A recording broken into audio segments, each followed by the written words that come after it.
le patron de McDo. Pareil pour Génération Identitaire, qui ont envoyé des images hallucinantes de leur opération coup de filet dans les Alpes, tous habillés en doudoune bleue, hein, comme je disais. Alors déjà, je sais bien qu'en termes de look, bon, j'avoue, moi, j'ai pas de leçon à donner à quiconque, mais c'est vrai que quand même, quand t'as John Galliano dans ton camp, tu t'habilles pas en doudoune quand même. Et pardon, mais pour moi, je dois dire, puis je suis désolé, mais pour moi, une doudoune, c'est pas la France. C'est pas ça la France, les gars. La doudoune, c'est pas la France. Si tu veux résister à l'envahisseur en France, eh ben, tu mets pas une doudoune, tu mets des braies, des bretelles et tu te coiffes avec des tresses. D'ailleurs, les gars, ils se battent, c'est vrai, pour le retour au franc. Pour moi, c'est pas cohérent. Ils devraient se battre pour le retour au sesterces.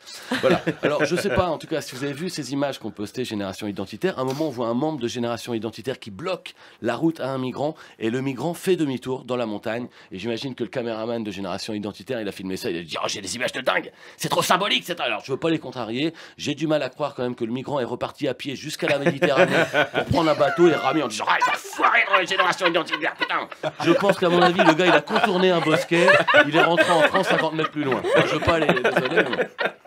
D'ailleurs, je vous le dis, moi, franchement, prochaine fois que Génération Identitaire, ils organisent un gros coup de filet comme ça dans les Alpes pour bloquer l'accès aux réfugiés, ce que je fais, moi, je demande à tous mes potes noirs ou arabes avec leurs papiers en règle d'aller se promener dans la montagne, comme ça, d'essayer de passer la frontière, comme ça, dès que les gars de Génération ils seront complètement paumés, les gars de Génération Identitaire. Ils sont, hey, toi, tu rentres pas, et l'autre, tu dis, ouais, moi, c'est bon, j'ai mes papiers. Je rentre. Ah, mais non. Bon, les gars, ceux qui sont en règle, vous mettez là, ceux qui n'ont pas compris, vous mettez là. Et ils seront complètement largués. Voilà, c'est un régal.